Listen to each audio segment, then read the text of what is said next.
Hello friends, आज मैं आप लोगों के साथ शेयर करूंगी बहुत ही टेस्टी पनीर स्टार्टर की रेसिपी। ये मिनटों में बनने वाली रेसिपी खाने में बहुत ही टेस्टी लगती है। मैं प्रज्ञा मिश्रा आप सभी का स्वागत करती हूँ अपने प्रज्ञा होम किचन में। तो चलिए इस रेसिपी को बनाना शुरू करते हैं, जिसके लिए हम लेंगे एक बाउल। अब मैं बाउल में डाल रही हूँ 250 ग्राम पनीर, जिसको हमने इस तरीके से छोटे छोटे क्यूब्स में कट कर लिया है। पनीर को आप अपने हिसाब से छोटे या बड़े पीसेस में कट कर सकते हैं। अब हम इसमें डालेंगे 1 चम्मच अदरक और लहसुन का पेस्ट, आधा छोटा चम्मच हल्दी पाउडर, आधा छोटा चम्मच कुटी हुई लाल मिर्च का पाउडर, आधा छोटा चम्मच भुने जीरे का पाउडर, 1/4 चम्मच काली मिर्च का पाउडर और आधा छोटा चम्मच नमक।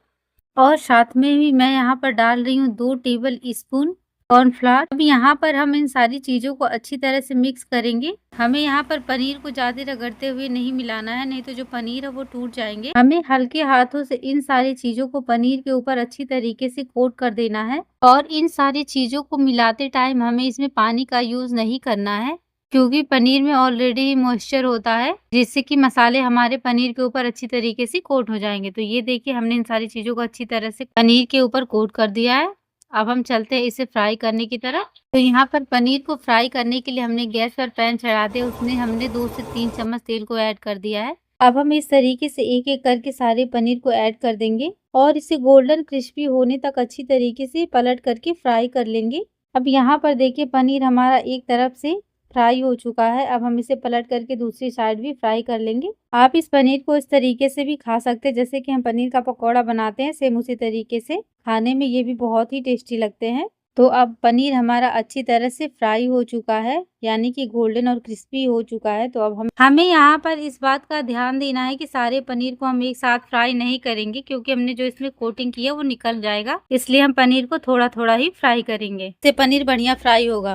तो यहाँ पर देखिए, हमारे सारे पनीर फ्राई हो चुके हैं। तो यहाँ पर देखिए, हमने जो पनीर फ्राई किया था ना, उससे पैन में थोड़ा सा तेल बच गया है। तो अब मैं उसमें डाल रही हूँ बारीक कटा हुआ लहसुन, 2 कटी हुई लाल मिर्च। अब हम इसे कुछ सेकेंड के लिए फ्राई कर लेंगे। हमें लहसुन और मिर्च को ज्यादा नहीं भूनना है। अब 2 से 3 सेकेंड भूनने के बाद मैं इसमें डाल रही हूँ शिमला मिर्च और प्याज, जिसको हमने स्लाइसेस में कट कर लिया है। अब हमें इन सब्जियों को भी हाई फ्लेम पर 2 मिनट के लिए पका लेना है। हमें इन सब्जियों को गलाना नहीं है। इन सब्जियों में जब थोड़ा क्रंचपन रहेगा तभी ये खाने में टेस्टी लगेंगे। तो यहाँ पर सब्जियों को भूनते 2 मिनट हो चुके हैं। अब मैं यहाँ पर डाल रही हूँ थोड़ा सा नमक। हमें यहाँ पर नमक को ध्यान से ऐड करना है, क्योंकि हमने पनीर में भी नमक का इस्तेमाल किया है। अब हम नमक को अच्छी तरीके से इसमें मिक्स कर लेंगे। अगर आपने एक बार इस तरीके से पनीर स्टार्टर को बनाकर खा लिया ना, तो बार बार इसी तरीके से बनाना पसंद करेंगे।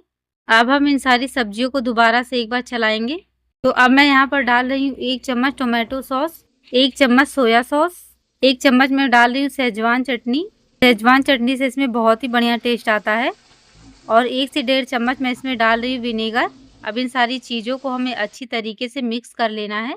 इन सारी चीज़ों को पकाते टाइम हमें गैस की फ्लेम को हाई ही रखना है। अब हम सब्जियां और सॉस को 1 मिनट के लिए दोबारा से पकाएंगे। अब यहाँ पर 1 मिनट हो चुके हैं। मैं इसमें डाल रही हूँ फ्राई किया हुआ पनीर, और इन सारी चीज़ों को हम दोबारा से एक बार अच्छी तरीके से मिक्स कर लेंगे और इन्हें लगातार चलाते हुए 2 से 3 मिनट के लिए भूनेंगे। आपके घर अगर कोई छोटी मोटी पार्टी हो या फिर आपके घर कोई मेहमान आ रहे हो, तो आप इस पनीर स्टार्टर को बना करके उन्हें खिला सकते हैं। यकीन मानिए, उन्हें बहुत ही ज़्यादा पसंद आएगा। इसकी रेसिपी वो आपसे ज़रूर पूछेंगे। तो ये देखिए, हमारा पनीर स्टार्टर बन करके रेडी हो चुका है। आपको देखकर ही पता चल रहा होगा कि ये कितना टेस्टी और लाजवाब बना हुआ है। अब हम गैस की फ्लेम को ऑफ कर देंगे और इसे खाने के लिए गर्मा गर्म सर्व करेंगे। तो अगर आपको हमारी ये पनीर स्टार्टर की रेसिपी पसंद आई हो, तो प्लीज़ हमारे चैनल को लाइक, शेयर एंड सब्सक्राइब करिएगा और कमेंट बॉक्स में ज़रूर बताइएगा कि आपको हमारी ये रेसिपी कैसी लगी। तो मिलते हैं नेक्स्ट वीडियो में ऐसी ही एक नई रेसिपी के साथ। तब तक के लिए बाय बाय दोस्तों।